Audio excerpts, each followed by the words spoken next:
So that's what an effective third line looks like.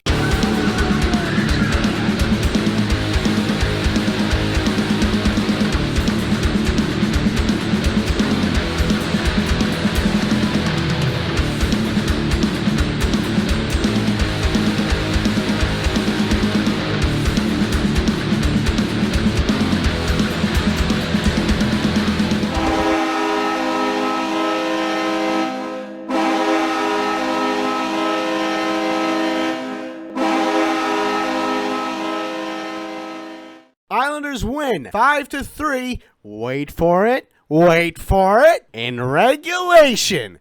It's about damn time. But for now, I'll just say this. A terrific win over the LA Kings. For the first time, and I want to say perhaps all year, the Islanders' third line looked effective. They looked like they had some pop, some energy, some speed, and hey, some offensive skill. They looked great, thanks to one Kiefer Bellows, a young man who Lou Lamoriello called up.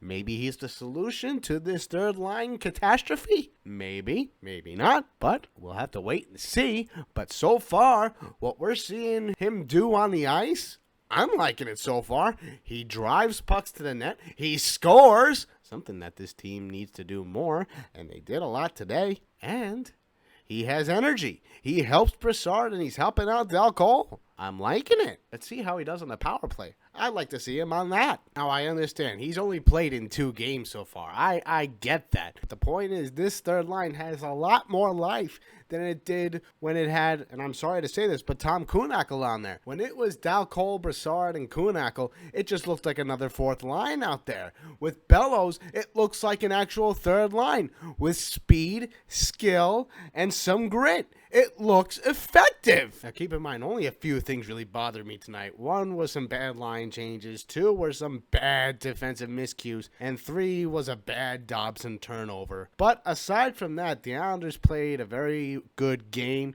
in the second and third period. First period, though, they didn't. If I'm to talk about Thomas Greiss, I felt like he had a decent game. Much better than his last game against Vancouver. But this game, I had to say it was one of his better ones. Yes, he might have allowed a bad goal or so, but honestly, I didn't feel like this game was bad for him at all. I mostly felt that the defense really screwed him on this. But for the most part, Greiss came up with some great saves, some big-time saves, and kept the Islanders in the game, especially in the second and third period when the Islanders started scoring. Because when the Islanders started scoring, Thomas Greiss came up big for this team. Now, with this win against the Kings tonight, the Islanders are back in third place in the division, but the Columbus Blue Jackets are still a point behind them, and the Philadelphia Flyers are 3 points behind them. Islanders can't afford to lose any more games for the most part. This race is really tight. If they lose just a couple of games and don't get any points, Jackets and the Flyers could catch up on them and can bounce them out of a playoff position.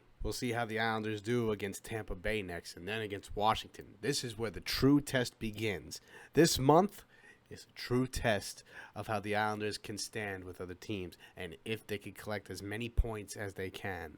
Thank you very much, everybody, for watching the Risorto Report, IL's Recap Edition. I'm your most gracious host. If you've not been blessed with my presence, Greg Risorto, and I will see you after the game against the Tampa Bay Lightning. Please remember to like this video, comment down below if you liked it or not. Please subscribe, share it with everybody you know all over the World Wide Web. Follow me on Facebook at the Risorto Report. Follow me on Twitter. Links in the description. And as always, let's go Islanders. Yes, yes, yes!